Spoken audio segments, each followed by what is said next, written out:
Okay, guys, so welcome to the lesson. What we're going to learn today is a little bit about the Roman Empire. Okay, so we're going to start with a mini lesson. Okay, this is a day in the life of a Roman gladiator. So we'll watch this video, which will just take us through a day in the life of a Roman gladiator. So just pay attention.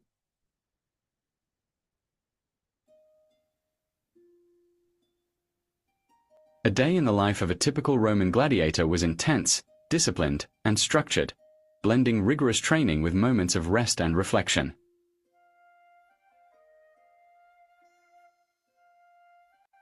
The day often began at dawn. Gladiators woke in their quarters within or near the training school, known as the ludus. They started with personal hygiene, washing and dressing in their training gear or minimal clothing suited for combat. A quick, hearty breakfast was consumed, often bread, porridge, or fruit, to fuel the demanding day ahead. The core of the day was dedicated to rigorous training. This included weapons practice, swordsmanship, spear throwing, and grappling, under the supervision of trainers or lanistae. They practiced techniques, sparred with each other, and worked on improving their skills and endurance. Physical conditioning, strength training and cardio was integral to prepare them for the brutal fights in the arena.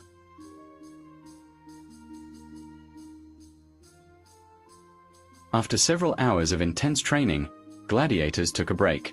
They might consume a meal prepared by the ludus staff, often consisting of high-protein foods like beans, lentils, bread, and sometimes meat or fish when available.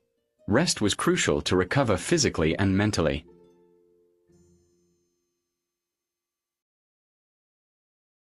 Some days included specialized training, learning to use specific weapons or tactics for upcoming matches. Gladiators also maintained their equipment, sharpening swords, repairing armor, or cleaning their gear. They might have received lessons or guidance from their trainers.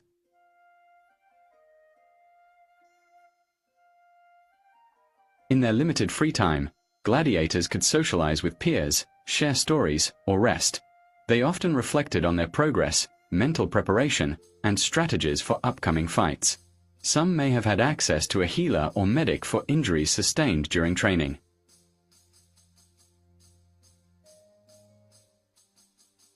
Gladiators slept in their quarters, resting up for the next day. Their sleep was vital, as their bodies and minds needed to recover from the physically demanding routine.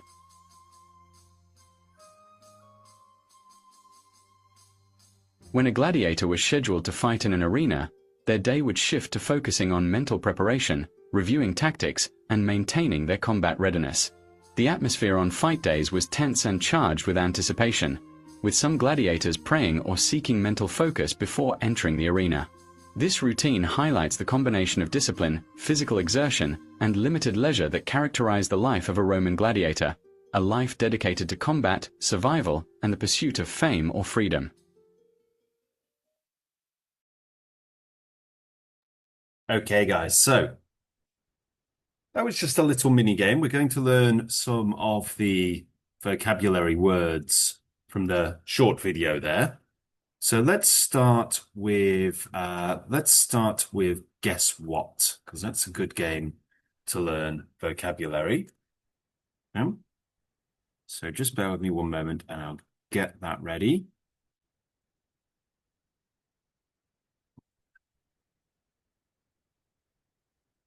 Okay. So with this game, with each round, you'll be shown a clue, and you can pick the word that best matches the clue. If the answer is not clear, click on an icon to reveal another clue. And at the end of each round, bonuses are earned based on how few clues and items you've used, how many answers you gave which were correct, and how quickly you completed the round.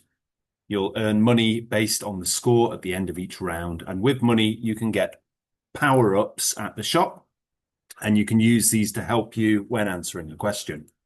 So what we'll do is we'll buy a reveal, which reveals all clues, and an erase, which removes two of the options.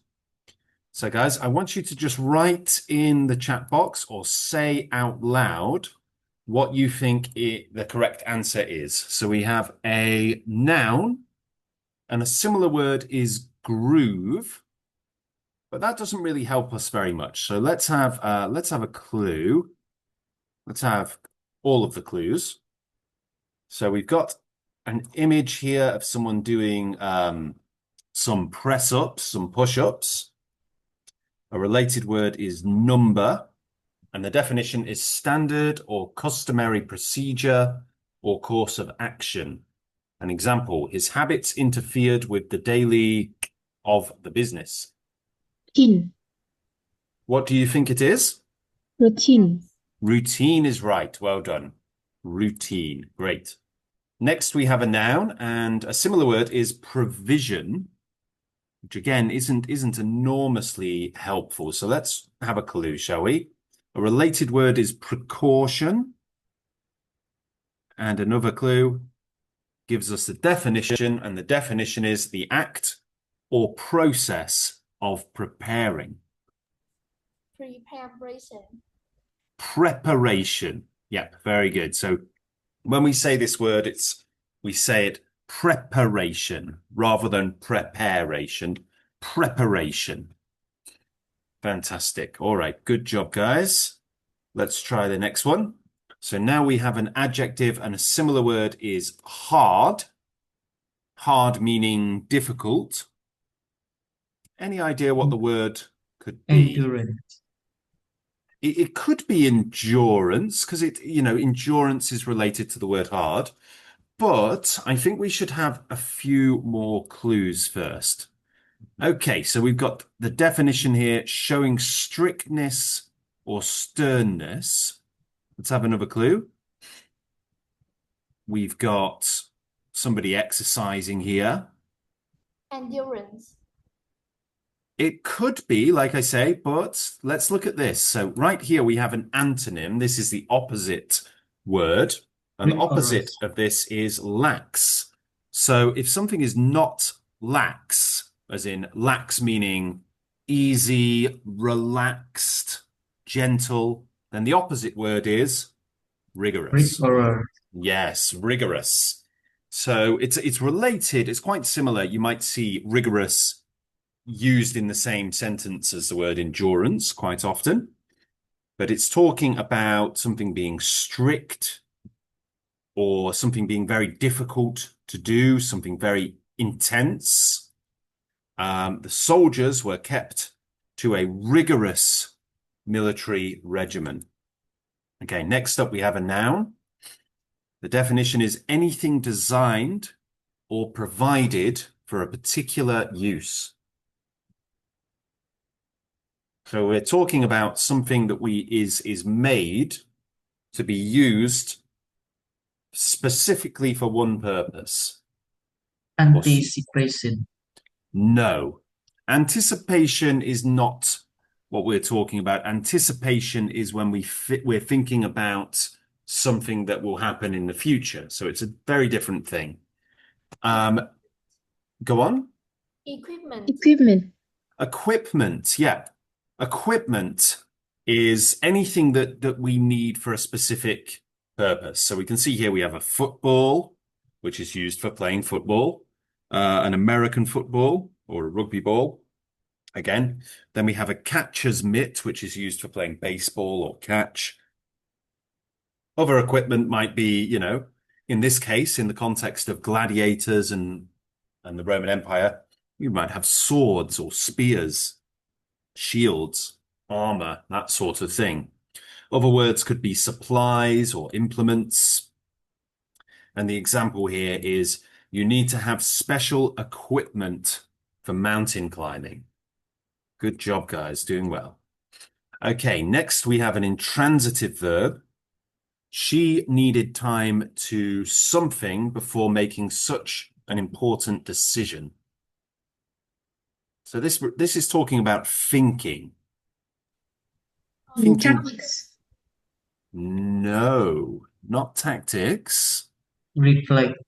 Reflect is the right one. So when we reflect on something, we have a good long think about whatever it is that we need to reflect on. So when we reflect, we kind of look back, we have a good old think. We might call it mulling something over in our brains or considering something. Now, the example here is she needed time to reflect before making such an important decision.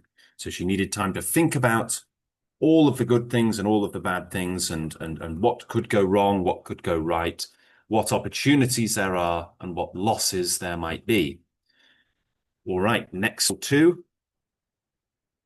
Let's get some reveals and some erases, maybe a guard as well.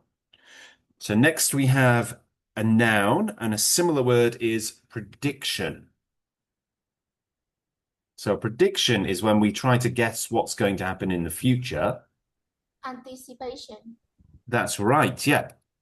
Anticipation is quite similar because anticipation is thinking about the future. The act or process of anticipating, considering what might happen. Another related word might be calculation if you're trying to figure out what might happen based on the information you have. We call that calculation. All right. Next, we have a noun, and the example is the restaurant's something derives as much from its fabulous view as from its cuisine or its food. So, Fame. fame, well done. So it's talking about the fame of a restaurant, why it's so famous, why it's so well known, why it's so prestigious, and why it has such a big reputation. And they're saying that the fame comes from the fabulous view. So it's probably somewhere very nice looking, but also its cuisine, its food. So a similar word is prestige or distinction. Opposite word would be oblivion, meaning sort of a place where of nothingness. A synonym could be reputation, and the definition is the reputation by which one is known. Next, we'll have a transitive verb, and a similar word is warm up. So warm up. Now, none of these really work too well with that. So let's have some clues. A related word could be prime. If you're in your prime, you are in the best situation you can be in, usually physically.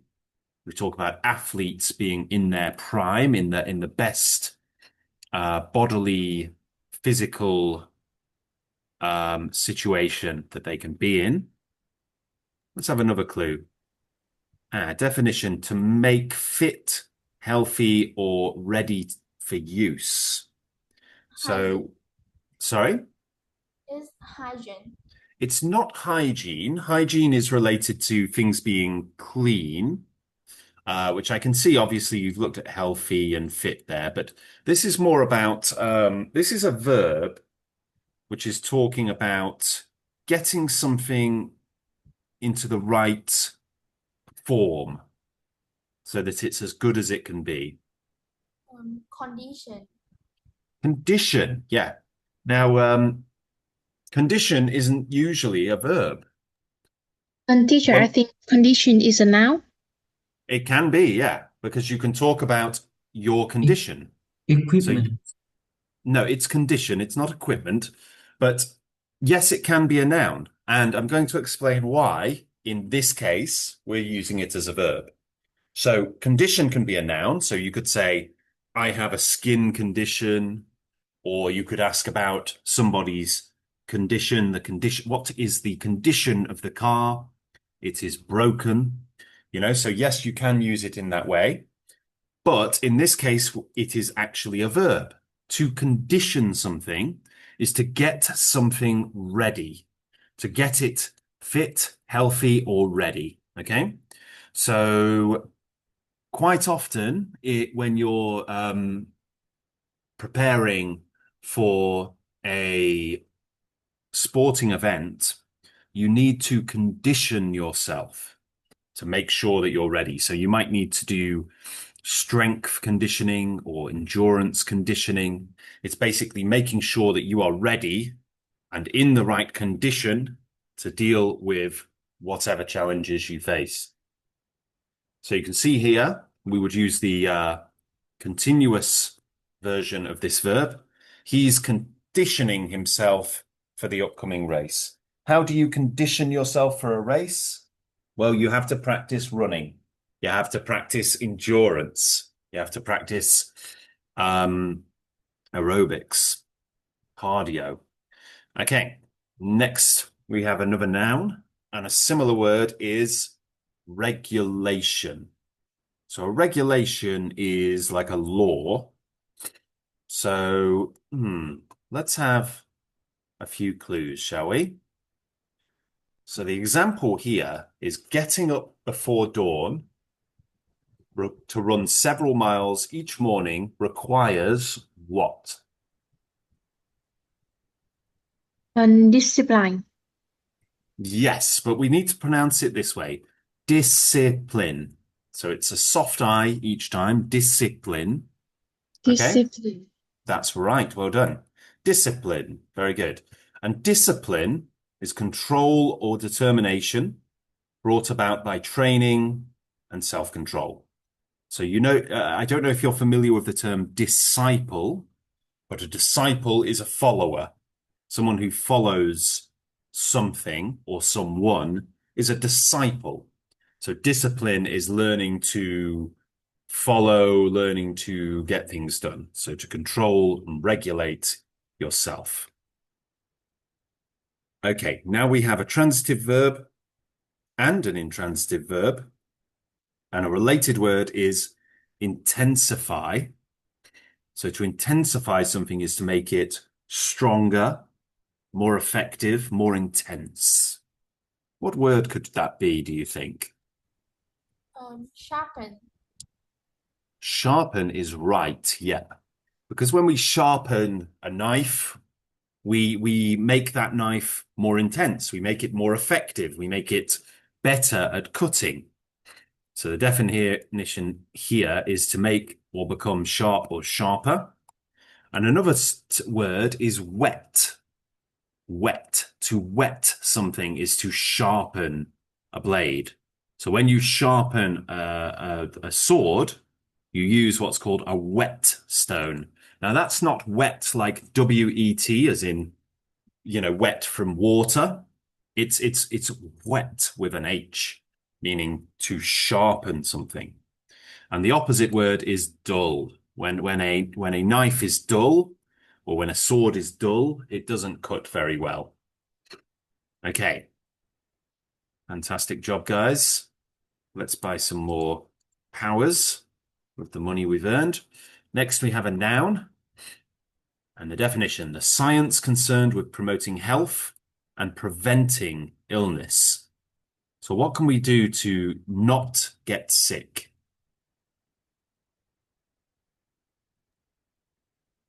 What do we need to do? We need to wash our hands. Hygiene. Sorry? Hygiene. Hygiene. Can you say that? Hygiene. Hygiene.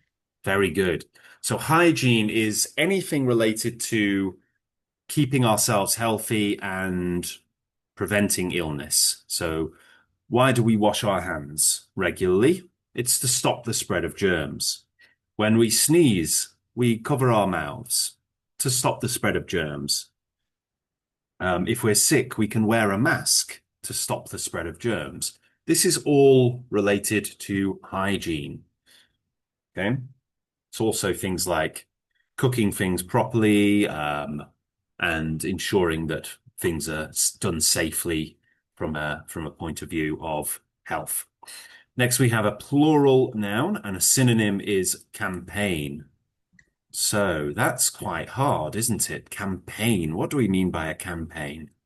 Tactics. Sorry? Tactics.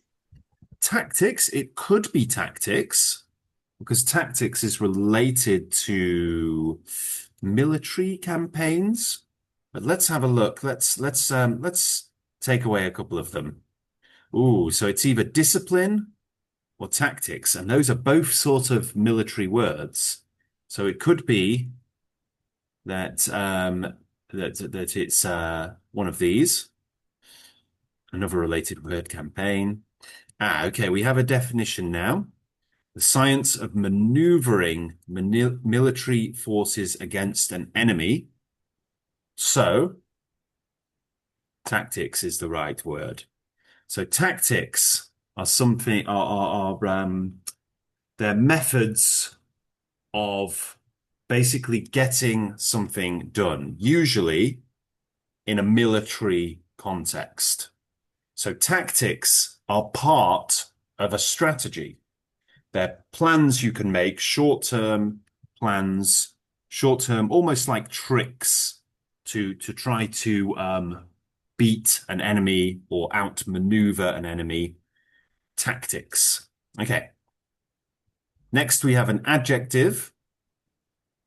And the definition is having an extreme degree of something, such as heat, or existing in an extreme degree or state. So when something is very extreme, how do we describe it? Endurance. Not endurance. Let's try having some clues. So the opposite word is slight. So if we talk about something being slight, it's not very strong, not very big, not very extreme. A similar word is wild. A laser gives out an light. So a very, very powerful light. What is this word? Intense. It's intense. Well done. Intense meaning very strong, very extreme, very powerful. Okay, so intense heat is very, very hot. Intense light is very, very bright light, like a laser. Next, we have a noun, and a related word is mash. So mash is, well, it's a word that means to sort of push something down until it's sort of all mixed together.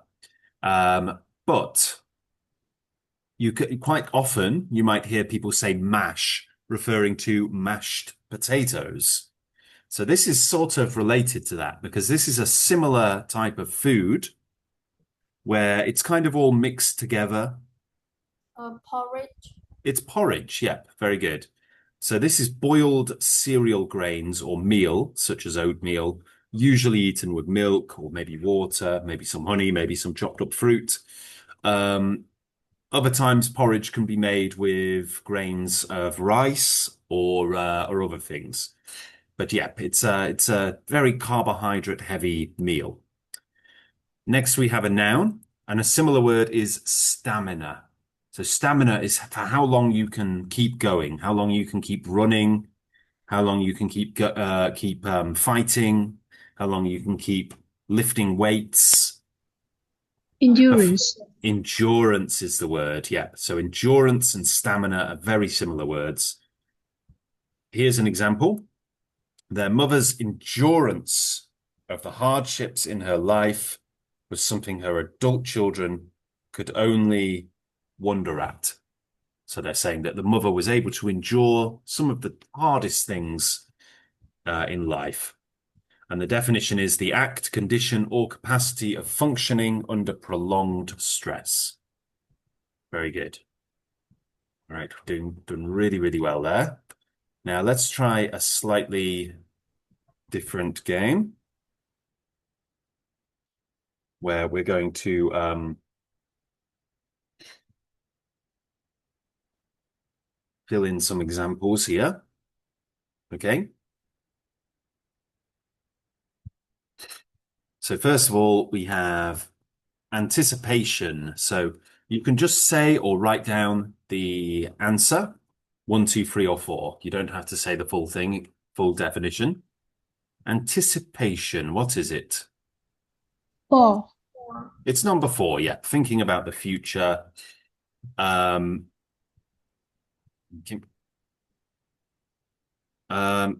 So One. another definition of anticipation, yep, is expectation or hope. So we think about the future. Very good. How about another anticipation definition? One. Yes, well done. Next, we have condition. So condition is, and we're talking about the verb this time, not the noun, a condition, but to condition. Is two. Yep. No, actually, sorry, it's not number two. Um, Number three. Number three is right. Yep. To make something fit, healthy, or ready for use. Very good. Discipline.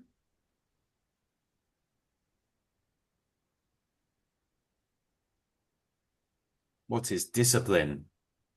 Two. No, it's not related to cleanliness necessarily. It's number one. It's more like training of the body or mind to bring about desired results. So, getting up at 6 a.m. every day takes discipline. Exercising every day takes discipline. Learning English every day takes discipline. Another definition of discipline.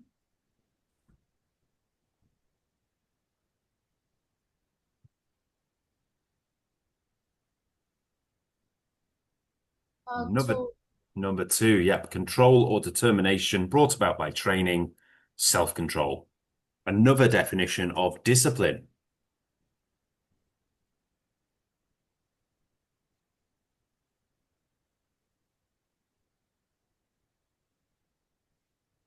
Number two.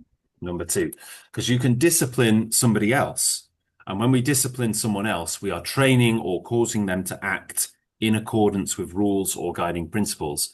So you can discipline a dog, for instance, to do something a certain way, to maybe not to go to the bathroom in the house, for example. What about another definition of discipline? Number two. Number two, to exercise control over oneself. Endurance. Four. Number four, the act, condition, or capacity of functioning under prolonged stress. Equipment. Four. Anything designed or provided for a particular use. Well done. Fame. Number one. Widespread recognition, public esteem, or renown. Very good. Fame again.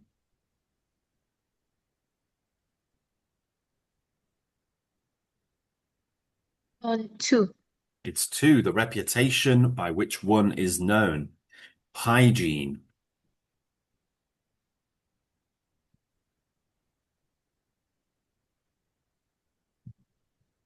Number two.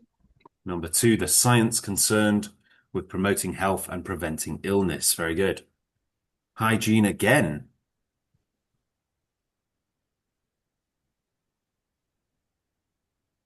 Number one. Four. It's number four, yeah. Practices and conditions such as cleanliness that tend to promote health and prevent illness. Intense.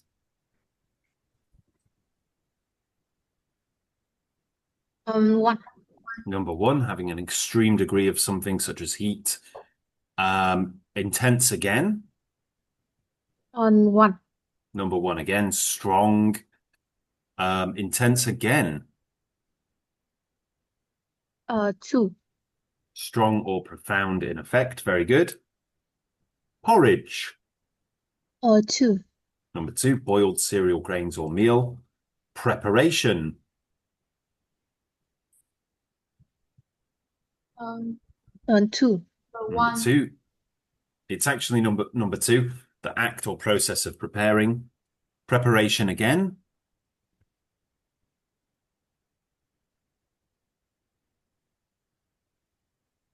Number two.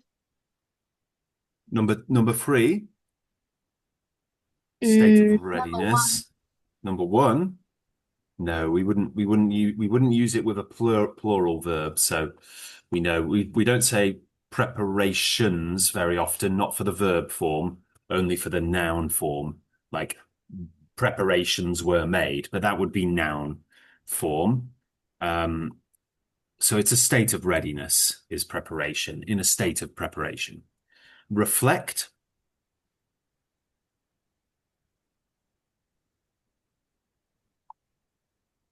To reflect.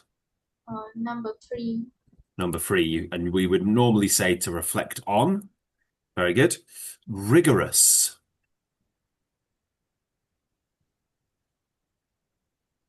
Number 3. Number 3, showing strictness or sternness. Rigorous again.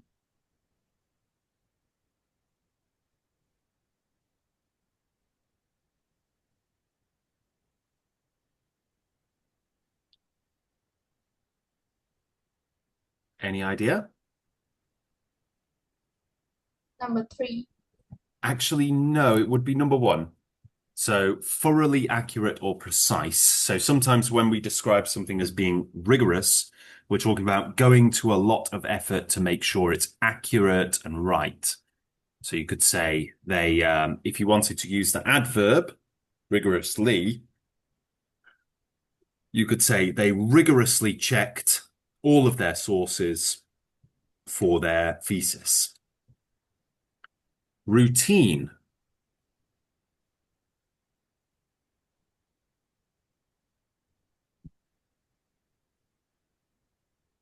Routine. What is a number 4? Yep. Standard or customary procedure. Routine again.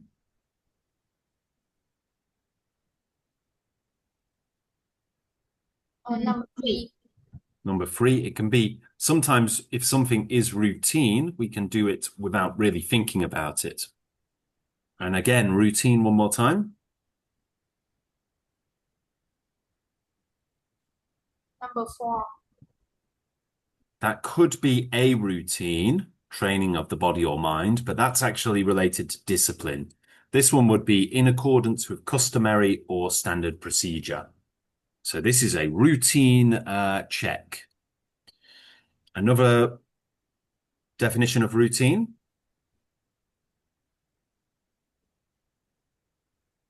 Number 2. Number 2, in the nature of routine, unvarying or ordinary or requiring little thought. Sharpen. Number 2. Number 2, to make or become sharp or sharper. Tactics. Number 4. Yep. The science of maneuvering military forces against an enemy. And tactics one more time.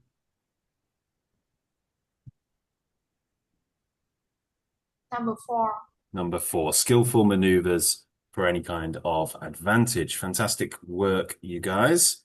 Really good there. Okay. Going to do just one more now, where we use them just to check that we've got them down to the point where we understand how they're used. So we've got a sentence here, workers who dislike something. What could that be? There's 2 words that could fit in.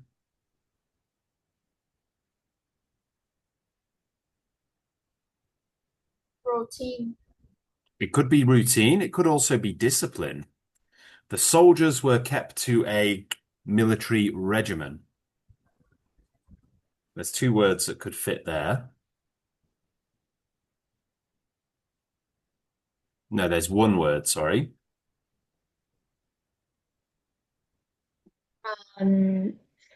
Rigorous. Rigorous. Yep, very good. You could say intense if it was an intense, but it's not. So it's a rigorous military regimen. The army uses various methods of something to prepare soldiers for fighting. Discipline. Discipline, yep. It could also, yeah, it's almost certainly discipline. It could be, well, it couldn't really be routine. No, not really. A laser gives out an light. Intense. Intense light, very good. Some actors enjoy something if they achieve it. Fame. Fame, very good. The equipment must meet specifications. Remember, this word could mean exact, accurate, precise. Sorry? Reflected. Not reflected. Rigorous. Rigorous. Very good.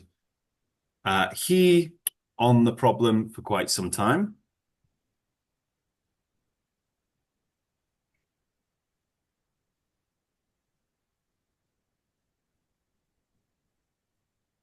Now, this means to think about the problem.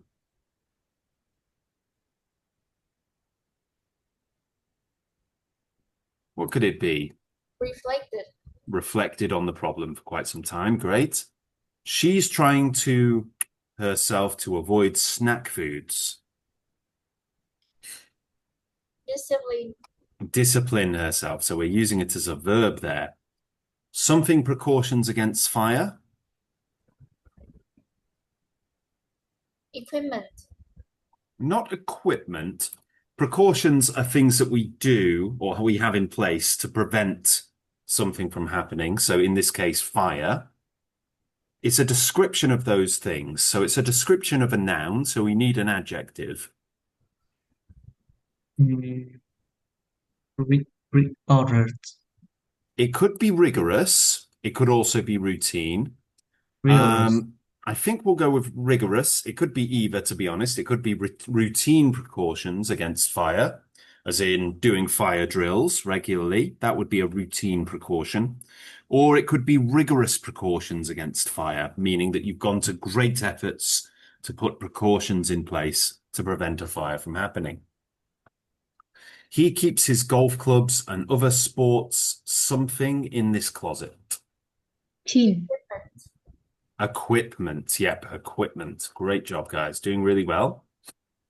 Getting up before dawn to run several miles each morning requires what? Routine. One more time. Endurance. It does require endurance. That could work, but I don't think this is the right word right now. I think it's discipline. Routine. Discipline. We need discipline to get up. And actually running those miles requires endurance as well. Good coaching and practice helped to something the team. Tense. Not intense. Discipline. Discipline the team. So you see here, discipline here is used as a noun. It requires discipline. And here it's used as a verb. Helped to discipline the team. The fallen soldiers suffered something pain.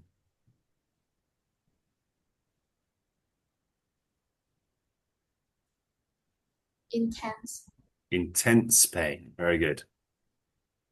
I'm something my boots, so there'll be more water resistance. Resistant. Conditioning. Conditioning my boots. Very good. So that means you put something on your boots, like some kind of wax or oil, so they'll be more water resistant. His habits interfered with the daily something of the business. Tin.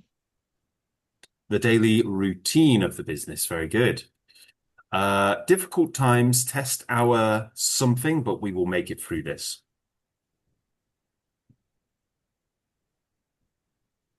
Endurance. Endurance. Very good.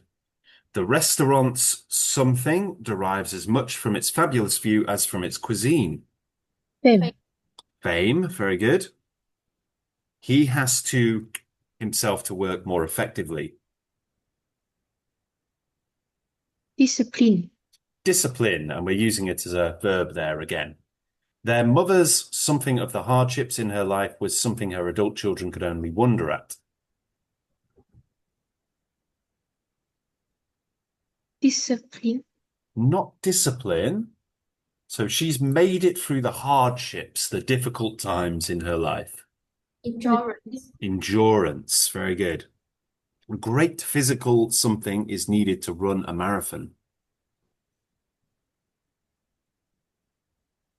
Endurance. It could be endurance, yep. It could also be conditioning. It could be either, to be fair. It could also be discipline, maybe. Great discipline rather than great physical discipline. Great physical conditioning, great physical endurance. It could be either one. She doesn't seek something. She would prefer to do her good deeds anonymously. So that means nobody knows her name. So what is it she doesn't want? What is it she doesn't seek? Fame. Fame. She doesn't seek fame. Very good. The nightclub gained its as a hot spot when certain rock stars began to frequent it.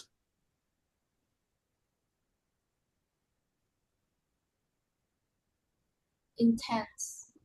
No, you can use the same words more than once, so big clue there. Tactics. No. There's seven words and 8 options, so one of these words is going to be used 2 times. Fame. Fame, yep, well done. You need to have special something for mountain climbing. Equipment. Equipment, yep. He's himself for the upcoming race. Reflect. Not reflect. So we want a conditioning is right, yeah. We wanted a continuous verb. Their faces showed an hatred. Intense. Intense hatred. Yep, very good. He wrote well, but he lacked the to write professionally.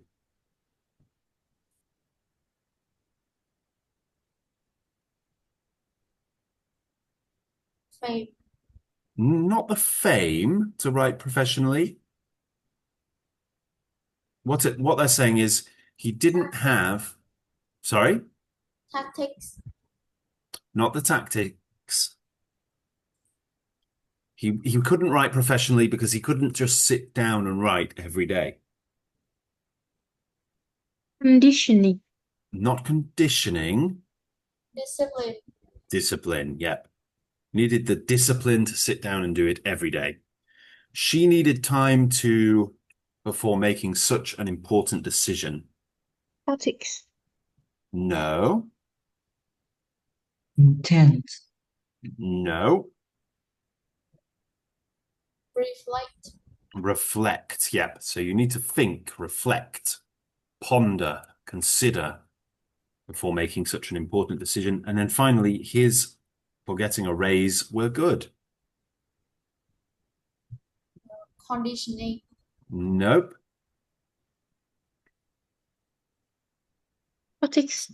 Tactics. Yeah. So he has some ideas, plans. His tactics for getting a raise were good. Great, great work there, guys. Now, there's many other games you can do, of course, right here. So if you want to learn that vocabulary a bit more strongly or in a different way, there's lots of things you can do like crosswords, spelling games, and matching activities and so on. But right now, I think we've done 3 games, which I think should have us well versed in what these words mean. So let's go through the questions and see what we can remember. So where did gladiators typically wake up in the morning? Was it in their quarters within or near the training school called the Ludus? In their quarters within or near the training school called the Colosseum? Or on a straw bed outside under a small canopy? I think it's A. It is A. Yep, it's in their quarters within or near the training school, and the training school is called the Ludus. Very good. And you can get a further explanation of that using AI if you wish. So let's push forward. What type of food did gladiators commonly eat for breakfast? Was it avocado on toast, Cheerios, Cocoa Puffs, or Shreddies, bread, porridge, or fruit, or lean meat, tomatoes, and milk?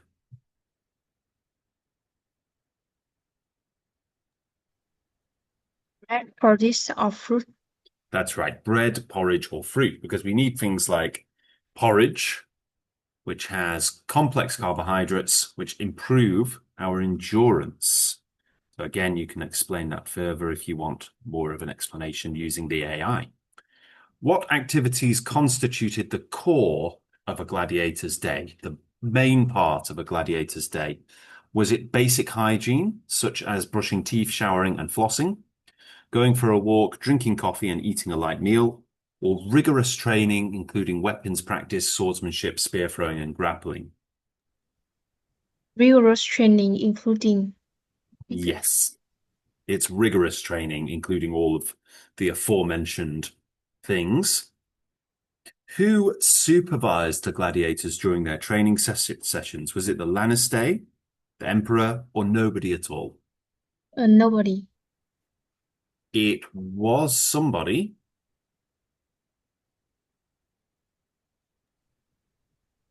Leicester. Yes, they were called the Lannister. Yep, very good.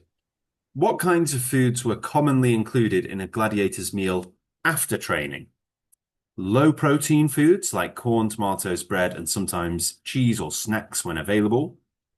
High protein foods like beans, lentils, bread, and sometimes meat or fish when available. Or high calcium foods like milk, cheese, and sometimes grains or cream when available. Grain protein foods. It was high protein foods, very good, like beans and lentils or meat and fish if it was available. Besides physical training, what additional skills might gladiators learn on certain days? Was it climbing, swimming, and guerrilla tactics? Learning to use specific weapons or tactics for upcoming matches? Reading, writing, and drawing? Learning to use specific weapons. Yes. So it was learning to use specific weapons like spears, nets, tridents, or tactics for upcoming matches, so ways to defeat your enemy. How did gladiators maintain their equipment? So did they dull their swords, break their armor, and dirty their gear, sharpen their minds, repair their clothes, and clean their gear, or sharpen swords, repaired armor, and cleaned their gear? They sharpen sword, repair more, and clean the gear. Exactly. Very good. What activities did gladiators engage in during their limited free time? Was it socializing, sharing stories, resting, and reflecting on their progress and strategies? Playing video games, sharing food, reading, and reflecting on their progress and strategies? Was it socializing, sharing stories, resting, and doing their homework? Socializing, sharing story, resting, and reflecting on their progress and strategies. That's right, yeah. So you can tell quite quickly, playing video games, they didn't have video games in ancient Rome. Homework, as far as I know, gladiators didn't have to do a homework because they weren't studying so much. They were studying the martial arts as opposed to academic arts. Who could gladiators sometimes access for injuries sustained during training? Was it a doctor or apothecary, a healer or a medic, a priest or a witch doctor? Scholar or medic. A witch doctor. A witch. Oh, we've got so two choices: a healer or a medic, a doctor or apothecary, or a priest or a witch doctor. Let's have a look at healer or medic. Healer or medic is the right one. How did the routine change on days when a gladiator was scheduled to fight? Is it the focus shifted to physical preparation, reviewing plans, and repairing equipment? The focus shifted to resting, preparing for combat, and cleaning equipment? Or the focus shifted to mental preparation, reviewing tactics, and maintaining combat readiness? The focus shifted to mental preparation. That's right, yep. It was about mental preparation, preparing yourself in the mind. So great job, guys. Well done. Okay, so what we're going to do now is we're going to practice conversational skills by using this little AI function here, which is basically a Roman gladiator. So we can talk to a Roman gladiator, okay? So what we're going to do, guys, is we're going to come up with each of us 3 questions to ask the Roman gladiator, and then we'll see what responses we get, okay? So, I'll give you a few minutes to write down some questions, okay? Okay, so we've had some time to write down some questions for our gladiator. So we've got 9 questions. Let's start with question 1, which is, how do you mentally prepare for a fight in the Colosseum? So let's see what our gladiator says. Okay, so, wow, quite a long answer. The roar of the crowd, the scent of sweat, sand and sweat, the thrill of battle. I am a Roman gladiator, a warrior of the arena. As I stand before the gates of the Colosseum, I focus my mind and steel myself for the fight ahead. My name is Marcus, and I am a Murmillo, a gladiator of the mighty sword and shield.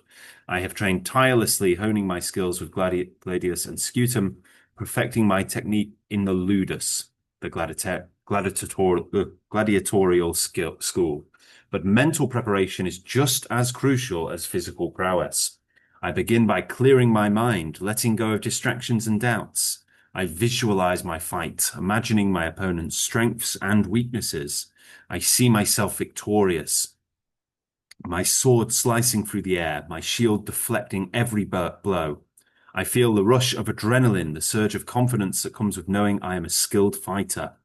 I offer a silent prayer to Mars, the god of war, asking for his favor and protection. I invoke the spirits of my ancestors, seeking their guidance and strength.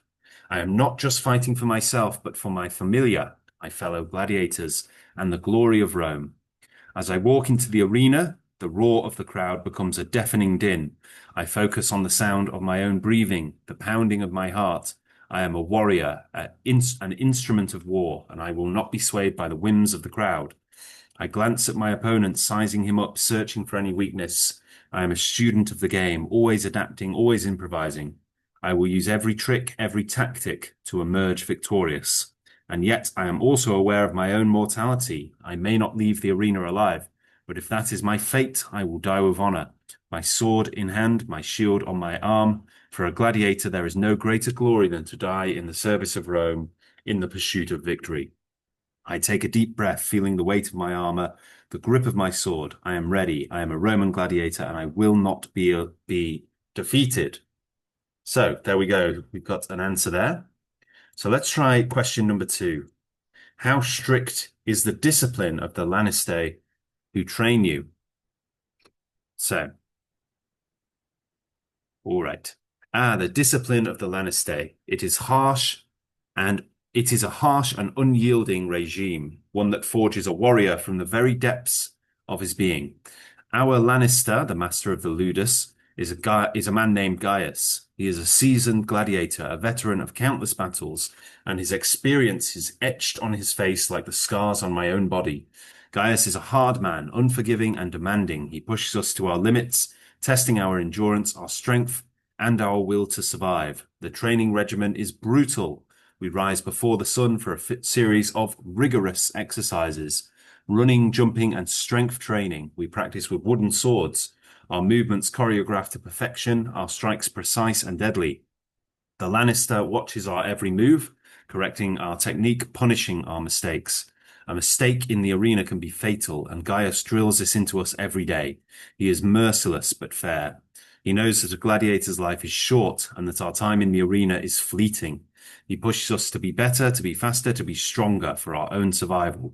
The discipline is strict, with rules that govern every aspect of our lives. We are forbidden from leaving the ludus without permission, and any transgression is punished severely. A gladiator who disobeys the rules may be subjected to flogging or worse, forced to fight with a disadvantage, such as a shorter sword or a heavier shield. But it is not all punishment and pain. The Lannister also teaches us the value of discipline, of control, of strategy. He shows us how to read our opponents, how to anticipate their moves, and how to exploit their weaknesses. He instills in us a sense of pride and loyalty to ourselves, to our fellow gladiators, and to the ludus. In the end, it is this discipline that will keep me alive in the arena. It is the knowledge that I have been trained by the best, that I have been tested and proven, that gives me the confidence to face any opponent, no matter how formidable. Okay, very good. So let's ask another question. What would happen if you don't do what the Lannister tell you to do? So let's see. The wrath of the Lannister. It is a fate worse than death itself. If you do not do what the Lannister tell you to do, you will suffer the consequences. And I speak from experience. I once disobeyed Gaius, our Lannister, by refusing to practice a new technique he was trying to teach me. I thought I knew better, that I was superior. Gaius was furious. He summoned the Scorparius, the whipmaster, and had me flogged in front of the entire ludus. The pain was excruciating, the humiliation even worse. I was forced to endure the lashes, my back ripped open, my dignity shattered. But that was not the end of it. Gaius also docked my pay, reducing my already meager earnings. And to make matters worse, he paired me with a more experienced gladiator for a training session, a man who was determined to teach me a lesson. The Lannister have absolute authority over us gladiators. They can do as they please, and we must obey without question. If you disobey, you risk not only punishment, but also damage to your reputation and your chances of survival in the arena. In extreme cases, a gladiator who disobeys the Lannister may be forced to fight in a munus, a special exhibition match where the odds are stacked against him. This can be a fight to the death, with the gladiator facing a more skilled or better armed opponent. And then, of course, there is the ultimate punishment, sale to a Lannister known for his cruelty and ruthlessness. A gladiator who disobeys may be sold to a ludus where the conditions are brutal, the training is merciless, and the chances of survival are slim. So I do what the Lannister tell me to do. I obey without question, and I pray that I will emerge victorious in the arena, and that one day I will earn my freedom. For a gladiator, there is no other way to survive. Wow, okay. Let's try this question. How do you maintain your equipment? So, try that one. How do you maintain your equipment? Let's see if that one loads. Hold on. Oh, nope, it's making us log in. Okay. So we'll come back to that later once I've logged into that. So you can play around with that if you like, and talk to the gladiator, of course, and ask some questions. Meanwhile, what we're going to do is push on to the next section. It's very useful, that AI there, just to sort of discuss different things that you might be interested in when you're working through the course. It's very good for practicing conversation, especially written conversation, and it can be very useful as well when you just want to find out a bit more information about something that you're studying. You can go through a little AI chat box like that, and it can be very good for role playing out certain scenarios, or just finding out a bit more information from somebody who, of course, it's simulated, but from somebody who is a simulated version of what is really there, which I think is very enjoyable and very fun. So we're going to watch another video now. This is the complete history of the Roman Empire. Okay, so it's 12 minutes long. We have a transcript and a vocabulary bank to go through, and we'll go through those shortly. We'll watch the video now from the beginning. Welcome to our journey through. Just make sure that the quality is good. Turn the quality up a little bit.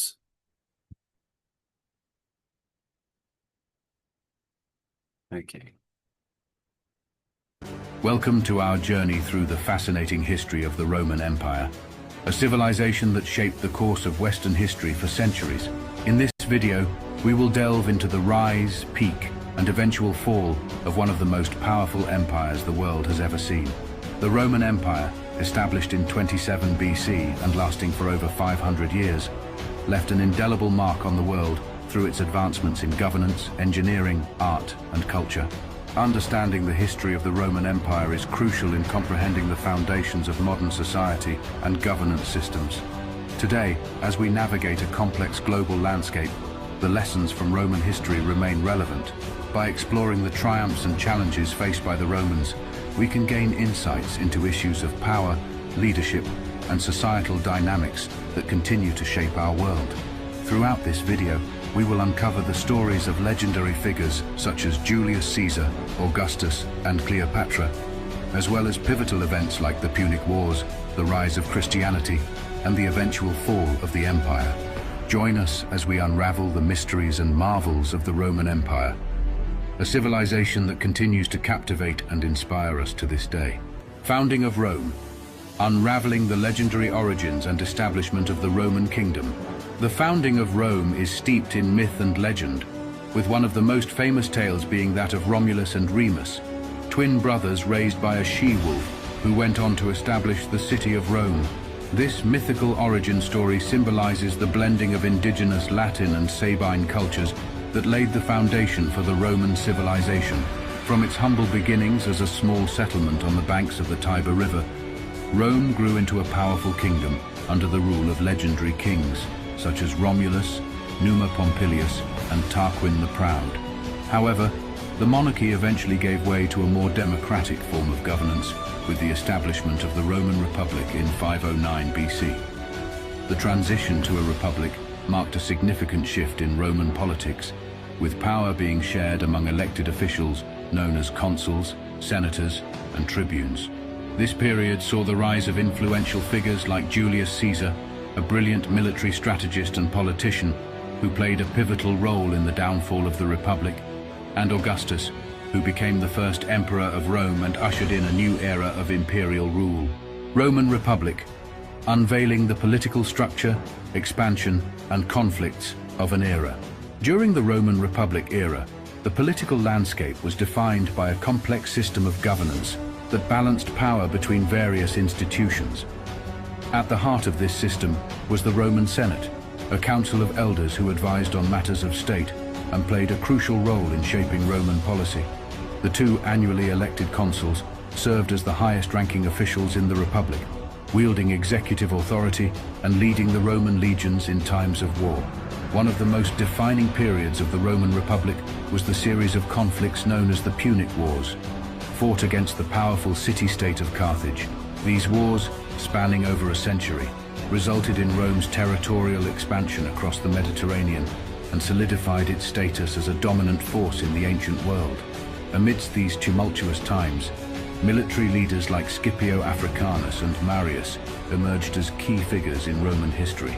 Scipio Africanus, known for his strategic brilliance and victory over Carthage in the Second Punic War, expanded Rome's influence in Spain and Africa. Marius, a populist general, reformed the Roman army and played a significant role in the social war and the conflict between Marius and Sulla. Julio-Claudian dynasty, unveiling the reigns of emperors from Augustus to Nero. The Julio-Claudian dynasty marked a pivotal period in Roman history, characterized by a succession of emperors who left a lasting impact on the empire.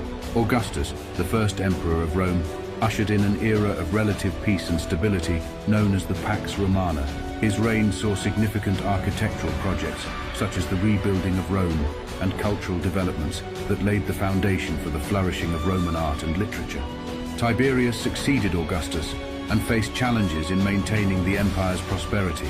His rule was marked by political intrigues and power struggles within the imperial family, leading to a climate of suspicion and fear.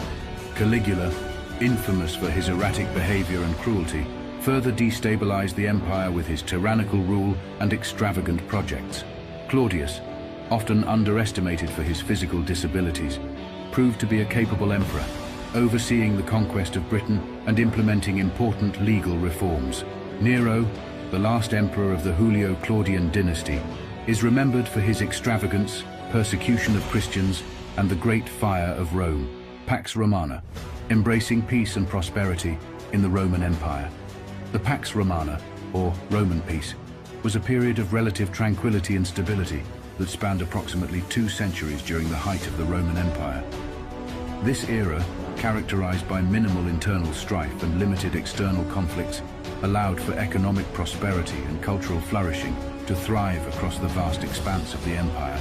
Under the Pax Romana, the Roman Empire experienced a period of unprecedented economic growth, facilitated by extensive trade networks, efficient infrastructure, and a common currency system. This prosperity led to the development of vibrant urban centers, flourishing markets, and a thriving artistic and intellectual culture that left a lasting impact on Western civilization. Emperors such as Trajan and Hadrian played significant roles in shaping the empire during this period. Trajan's military conquests expanded the empire to its greatest territorial extent, while Hadrian focused on consolidating these gains through infrastructure projects, like the construction of the famous Hadrian's Wall in Britain. The Pax Romana also witnessed advancements in law and governance, with the implementation of standardized legal codes, improved administrative systems, and the establishment of public works projects that enhanced the quality of life for Roman citizens. The crisis of the 3rd century marked a tumultuous period in Roman history, characterized by political instability, economic turmoil, and relentless invasions that threatened the very fabric of the empire. Succession crises plagued the empire as emperors rose and fell in rapid succession, often through military coups and assassinations, leading to a lack of stability and effective governance. External threats posed significant challenges to the Roman Empire during this time, with invasions by barbarian tribes such as the Goths and conflicts with the powerful Sassanid Empire in the east. These incursions strained the empire's resources and military capabilities, further exacerbating its vulnerabilities. In response to these crises, several reforms were attempted to address the empire's weaknesses. Emperors sought to stabilize the economy through currency reforms and price controls, while military reforms aimed to strengthen the Roman legions and fortify the empire's borders against external threats. Division of the empire, unveiling the split between the Western and Eastern Roman empires. The division of the Roman Empire into the Western Roman Empire and the Eastern Roman Empire, also known as the Byzantine Empire, marked a significant turning point in Roman history. The administrative and cultural differences between the two halves of the empire became increasingly pronounced as they evolved along separate paths. The split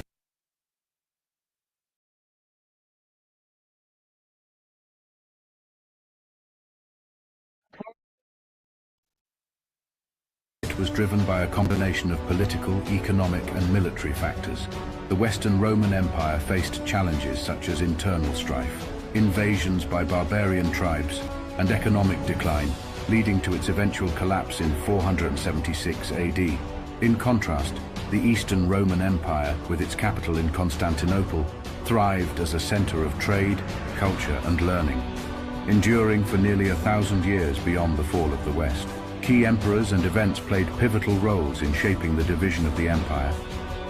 Emperors like Diocletian and Constantine the Great implemented administrative reforms that laid the groundwork for the division, while the Council of Chalcedon in 451 AD further solidified the theological and cultural differences between the Western and Eastern churches. Fall of the Western Roman Empire, unraveling the factors behind the empire's collapse. The fall of the Western Roman Empire was a culmination of various factors that contributed to its decline and eventual collapse. Invasions by barbarian tribes, economic decline, internal strife, political corruption, and administrative inefficiency all played significant roles in the empire's downfall. One of the most iconic events that symbolized the weakening of the Western Roman Empire was the sack of Rome by the Visigoths in 410 AD. This devastating event, along with subsequent invasions by Vandals, Ostrogoths, and other tribes, further destabilized the empire and eroded its power and influence. Political corruption and administrative inefficiency plagued the empire, leading to a breakdown in governance and a loss of public trust in the ruling authorities. The inability to effectively manage internal affairs and external threats exacerbated the empire's vulnerabilities and hastened its decline. Despite its collapse, the Western Roman Empire left a lasting legacy on European history. Its legal system, language, architecture, and cultural traditions continued to influence the development of Western civilization for centuries to come, shaping the foundations of modern Europe. Byzantine Empire, embracing the legacy of the Eastern Roman Empire. The Byzantine Empire, the continuation of the Eastern Roman Empire, emerged as a distinct and enduring civilization that preserved and transformed many aspects of Roman traditions and culture. Despite the division of the empire, the Byzantines maintained a strong connection to their Roman roots, embracing classical art, literature, and legal systems while incorporating Greek influences into their society. Emperors like Justinian and his formidable wife Theodora left a lasting impact on the Byzantine Empire. Justinian's reign was marked by ambitious military campaigns, legal reforms, and the construction of the magnificent Hagia Sophia in Constantinople. Theodora, known for her intelligence and political acumen, played a significant role in shaping imperial policy and advocating for the rights of women and marginalized groups. The Byzantine Empire also made significant contributions to religious and artistic developments. The spread of Orthodox Christianity as the state religion influenced all aspects of Byzantine life, from politics to art and architecture. Iconography, mosaics, and religious texts flourished, creating a rich artistic tradition that continues to inspire artists to this day. Conclusion. Reflecting on the rich tapestry of the Roman Empire's history. As we conclude our exploration of the entire history of the Roman Empire, we have journeyed through a rich tapestry of events and eras that shaped one of the greatest civilizations in human history. From the legendary founding of Rome to the heights of the Roman Republic, the challenges of the Julio-Claudian dynasty, the stability of the Pax Romana, and the eventual decline and division of the empire, each period has left an indelible mark on the world. The Roman Empire's legacy endures in numerous aspects of modern society, from governance and law to architecture, language, and culture. Its influence can be seen in the foundations of Western civilization, shaping political systems, artistic traditions, and philosophical thought for centuries to come.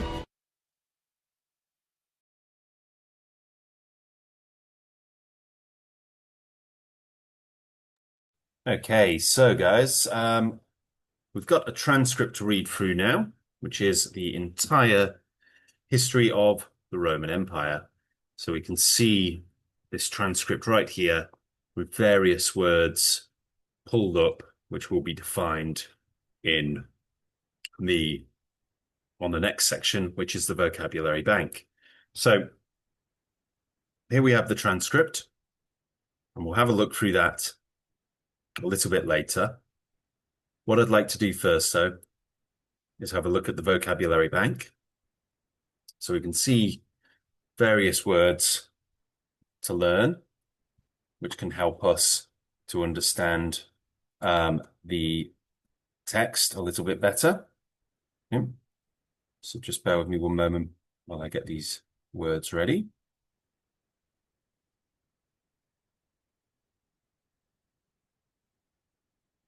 Okay.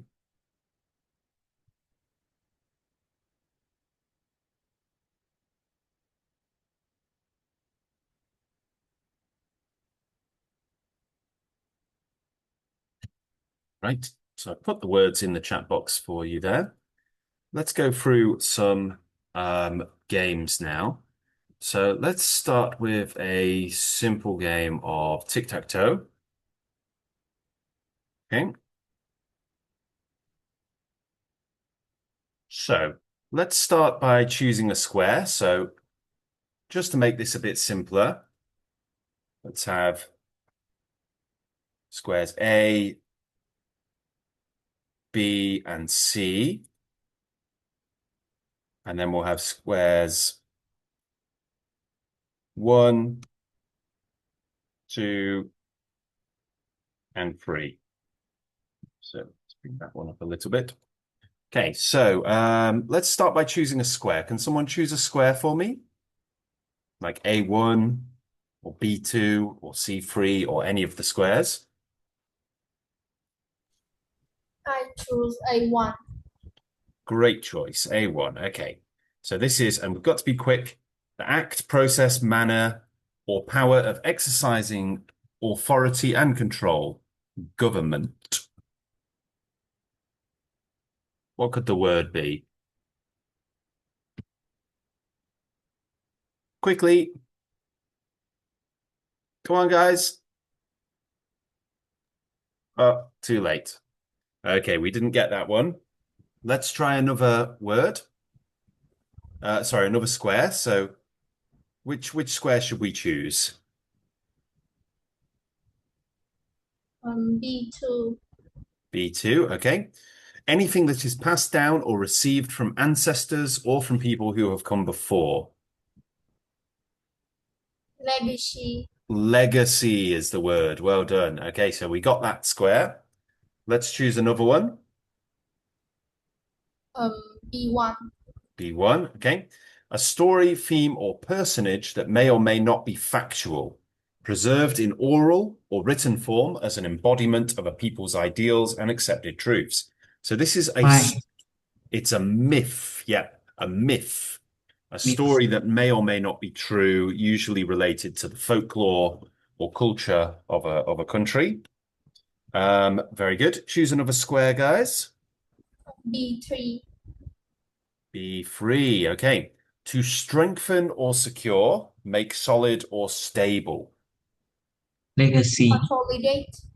Consolidate. Very good. And you can see the word solid in there, which means to bring everything together and make it safe and secure and bring it all together. Great job. Okay. Let's try another game. Choose a square. B1. B1. Okay. Having meaning, meaningful. Significant. Significant. Well done. Choose another one. B2. B2. An enduring result of a past event. Legacy. A Legacy. legacy. Very good. All right. Choose another square. B3. B3. A succession lasting several generations of rulers from the same family or group. Dynasty. Dynasty or dynasty. Yep, very good. That's almost like a family lineage of rulers. Very good. Let's try another one. Choose a square. C1. A1 or C1? Did you say C1? Yes. C1. The improvement of wrong or bad conditions, especially by political means. So making things better politically. Form. Pivotal. It's not pivotal, it's reform. Reform. When we reform things, we make things better. Choose a square. C2. C2. To be a symbol of. Symbolize. To symbolize, to show something in a symbolic way. Next one. C3. C3. Grow weaker or diminish gradually. Fine. Decline. Very good. Yep, well done. Good job, guys. Okay, choose another square. B1. C1, okay. Critically important or crucial on which something is contingent. So it's pivotal, soft eye there. Pivotal. Yep, very good. Choose another square.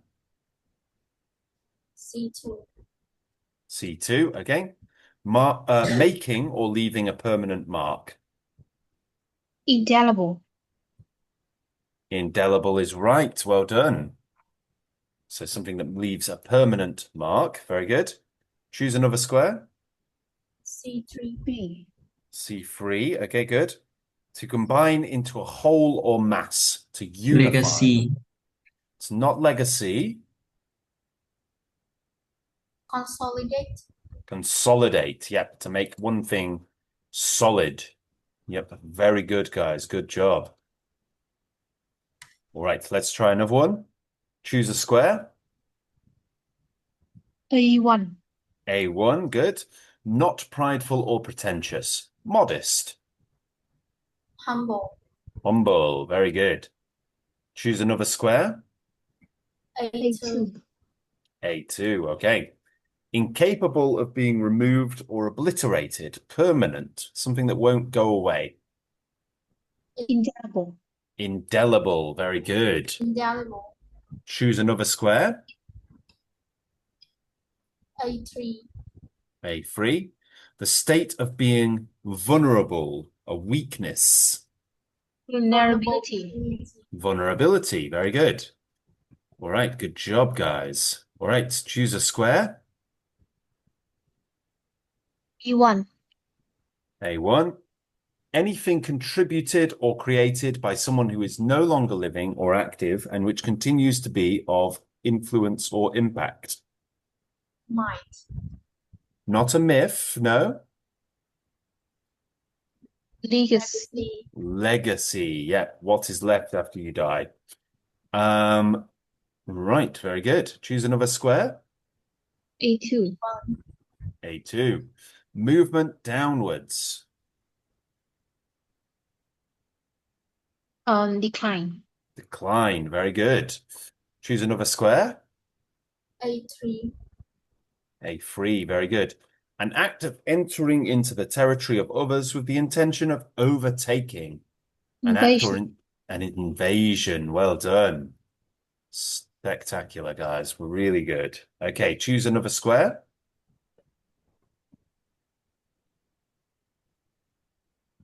C1. C1. Good.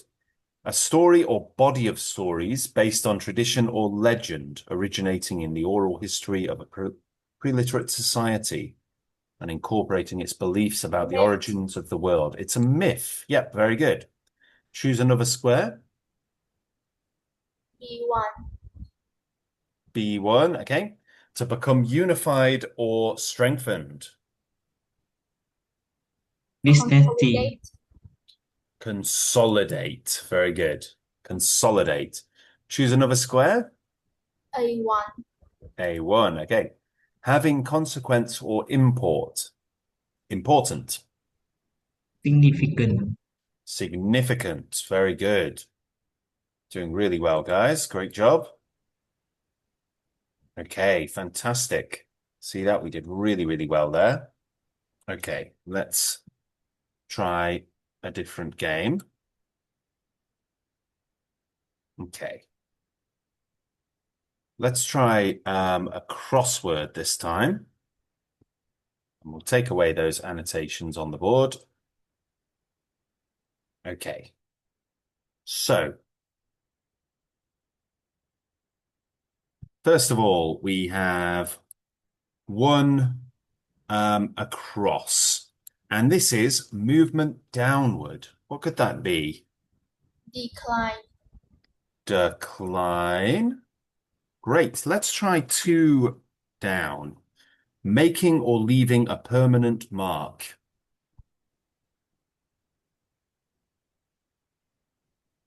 Indelible. Oh, gotta go down the right way. Indelible. Well done. Let's try free across. Not prideful or pretentious, modest. Humble. Humble. Well done. Humble. Great. Let's try four across. To be a symbol of. To represent Symbolize. something. Yep, is to symbolize. Great. Let's try five down. An act of entering into the territory of others with the intention of overtaking. Invasion. Invasion. Very good. Eight across. Let's try eight across. To become unified or strengthened.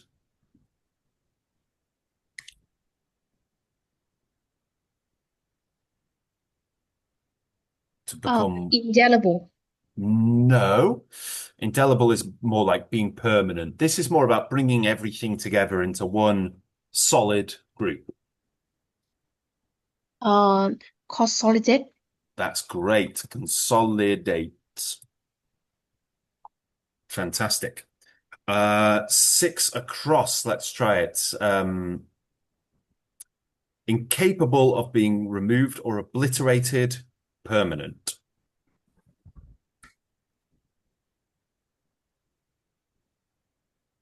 Legacy. Not legacy.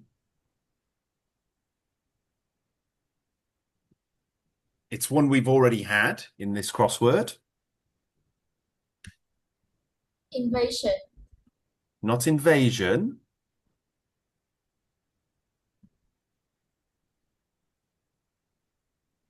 Let's try 7 down to see if we can help us find it. A succession lasting several generations of rulers from the same family or group.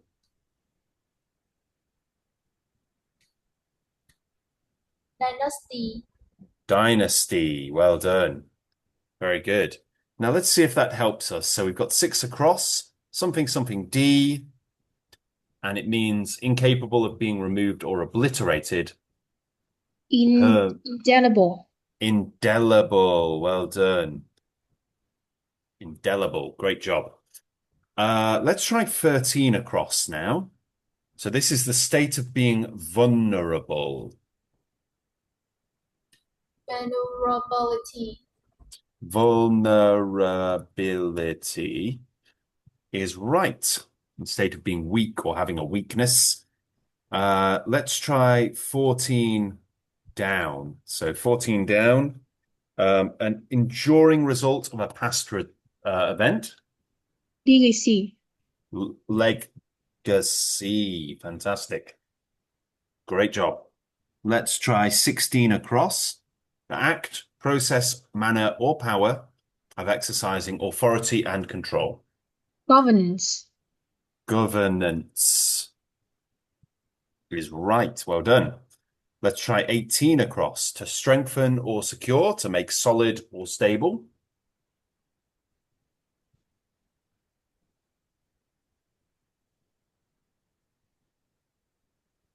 Consolidate. Consolidate. Very good. 17 down. The improvement of wrong or bad conditions, especially by political means.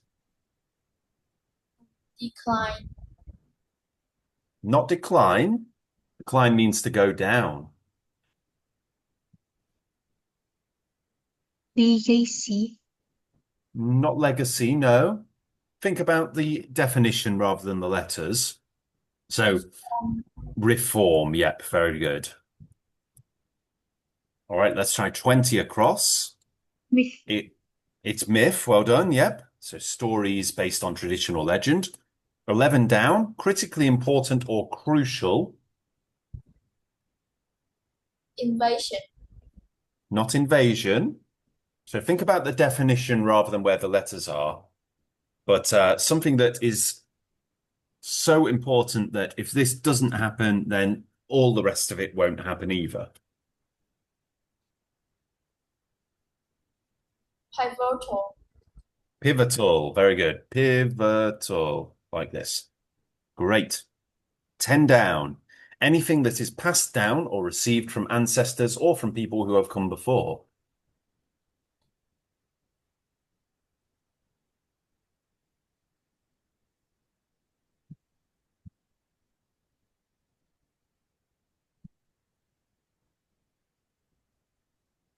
What do we think?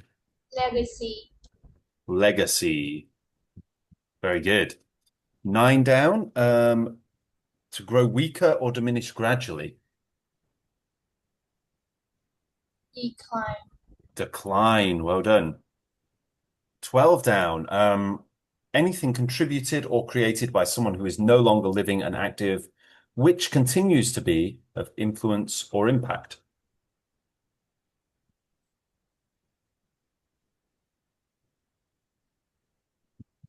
We're talking about something that ancestors leave behind, something abstract.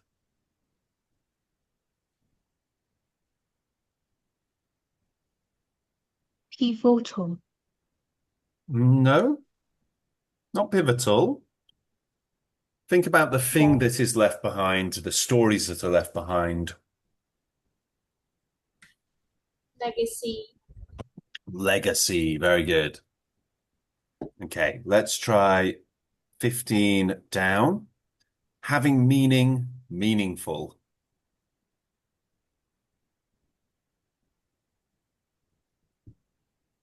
Significant.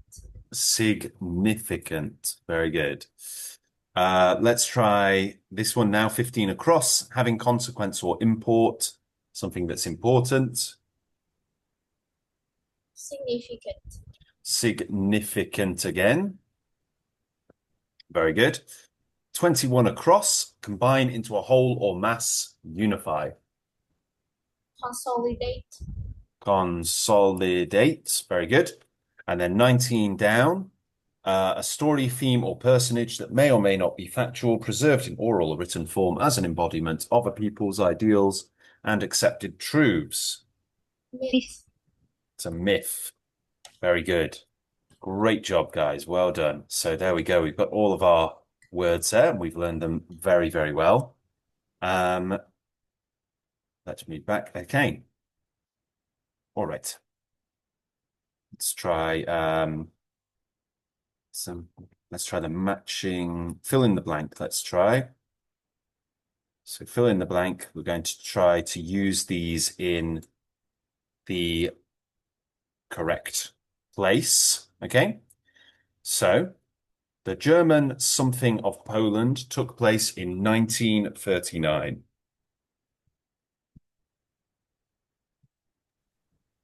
Myth. Not myth. So Germany went into Poland without Poland's permission. They were not Legacy. wanted. Sorry? Legacy. Not legacy. This is talking about the beginning of World War II, where Germany, the German army, went into Poland and they were not supposed to be there. They were not allowed there. Indelible. No, it's not indelible. Invasion. Invasion. Very good. The invasion, because the German army went into Poland and they were not allowed to go in there. They were not welcomed by Poland. It was invasion. According to the Greek something, Prometheus stole fire from the gods and gave it to man. Myth. That's a Greek myth. Very good. But Prometheus, yep, a very old Greek myth about somebody called Prometheus who stole fire and gave it to the humans and was punished by the gods afterwards. Something ink. So ink is what is in pens, of course. Indelible. Indelible ink. So this is ink you cannot remove. Permanent ink. Very good. It was a small but something victory as it gave the troops the confidence they needed to battle on. Invasion. Significant. Say that again, sorry. Significant. It could indeed be significant. And there's another word you could use. It's not actually up here, but there is another word that could work too. Any idea what that word could be? It's not one of the words you can see on screen. Begins with a P.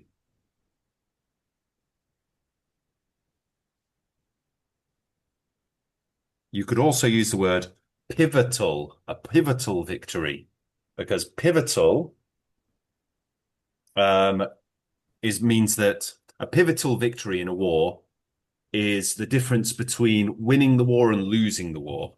So an individual battle could be pivotal. So, for example, the Battle of Stalingrad, which was a battle between Germany and the USSR in World War II, the Soviet Union, was a pivotal battle because when the USSR won, it meant that Germany were going to lose the war, and they did lose the war after that.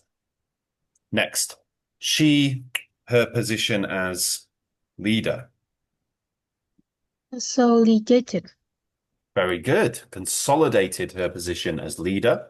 So she put all her power together. She got together everybody who supported her and set herself up as the leader. Next, the large number of orphans is a something of the war. Invasion. Not an invasion. So first of all, we would say an invasion because it's a vowel sound. But this is not related to, this is not an invasion. So orphans are children that don't have a mum and a dad, a mum or a dad. Vulnerability. Is a what? Vulnerability. No, it's not a vulnerability of the war. We're talking about something that is a reminder of the war having happened. Decline. No, it's not decline. It's something that's very sad because basically what it's saying is the war killed lots of people, and that led to lots of children not having parents because their parents had died.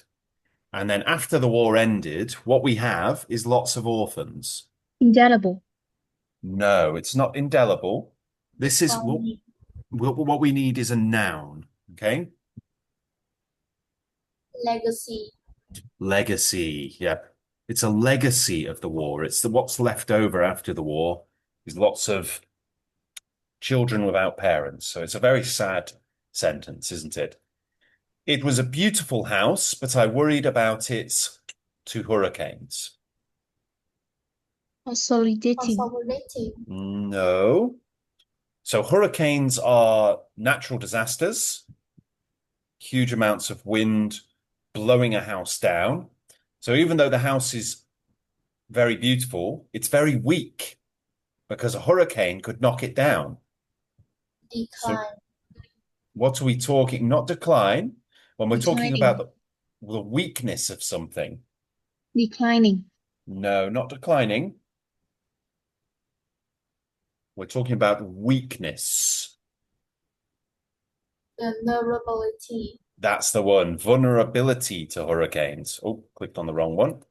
The vulnerability to hurricanes. Very good. The union leaders are something, several small unions. Significant. No. So what they're doing is they're taking many, many small unions and putting them together into one big union. Declining. No.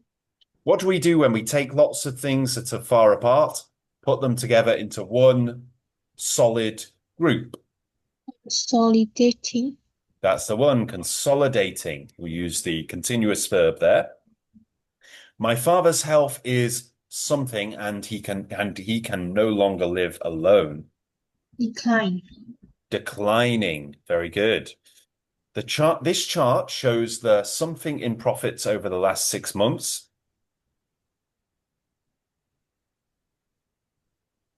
So profits have gone down. Decline. Decline in profits over the last 6 months. Very good. Next up, the two businesses have done well since they joined together.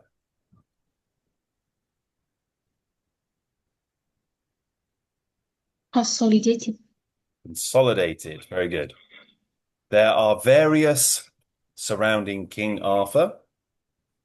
Humble. Not humble. Myth. King Arthur myths. Yeah, well done. King Arthur is a mythical king of the Britons. Probably didn't really exist. His fortune has, in recent years, declined in recent years. Very good. He was the son of the famed assassin, and his father's something haunted him all his life. Indelible. Not indelible. Indelible is an adjective. We need a noun.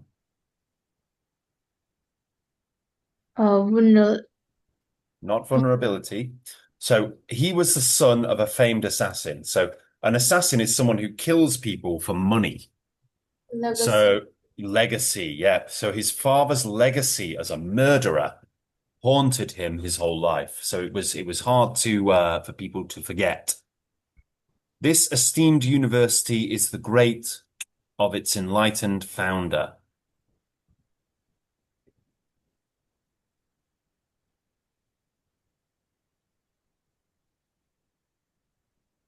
Legacy. is the great legacy of its enlightened founder. Well done. These beloved traditions are part of our cultural what? Myths. Not myths. Consolidated.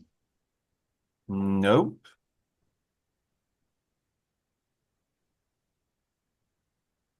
Legacy. Legacy again, yeah. She hid her something by pretending not to care what people said about her. Humble. Not humble. Humble is something you are. Vulnerability. Vulnerability, yep. So she didn't want people to know she did care about what people said, so she pretended she didn't. Although he was rich and powerful, he remained a man. Humble. A humble man. Very good. The fact that the window was open was not to us at first.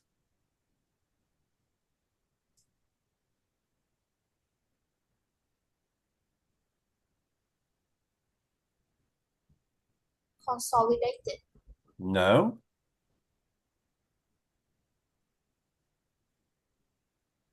So this is sort of like not important. The fact that the window was open was not important. Significant. Significant. Significant to us at first. Very good. He was still tortured by memories of the war. Indelible. Indelible memories. Memories he can't forget. Right, very good. Let's try these last three now. The last to rule over all of China, was the Qing dynasty, whose emperors ruled from 1644 until 1912. Dynasty. The last dynasty, yeah, or dynasty. The introduction of the term rock and roll, is part of famous disc jockey Alan Freed. Pivotal. Not pivotal. Legacy. The legacy. Yep, very good. The thing that he had left behind is this term, rock and roll. The role that he played in the negotiations was Significant. yes, but pivotal is better. So it could be significant, but pivotal, because pivotal means that if it wasn't for the negotiations, then it wouldn't have worked. So it says here, little would have been achieved. So it was pivotal that he played this role in the negotiations. Other than price, there is no difference between these products. Significant. Significant difference. Fantastic. All right, that's really good, you guys. You're doing really, really well. Now, obviously, there are lots of other games that you can play on here to learn some more of the vocabulary. Okay, so if you do want to learn a bit more, then you can do it that way. We'll finish the lesson there, and we'll continue with that in another lesson. Okay. So before we stop, is there anything else that I can help you with? Anything I can go over with you at all? I think no. Okay. All right, guys. Well, we'll finish there then. And thank you for joining the lesson today. And I'll see you again soon. Bye-bye for now then. Take care. Teacher. Goodbye, teacher. Goodbye, guys. Bye-bye. Goodbye, teacher. Goodbye. Goodbye. Take care. Bye-bye, everyone.